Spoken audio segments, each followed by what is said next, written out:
মাঠের ভেতরে প্রবেশ করবেন না। কেউ প্রবেশ করবেন না।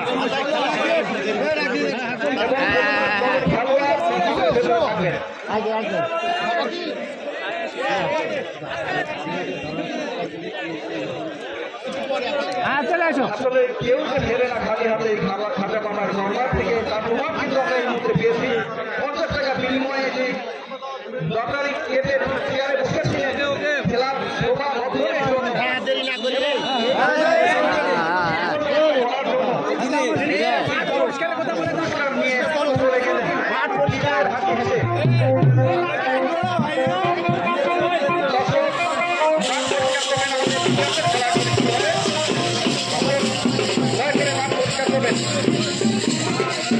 এখনই আমাদের দ্বিতীয়দের খেলা হবে।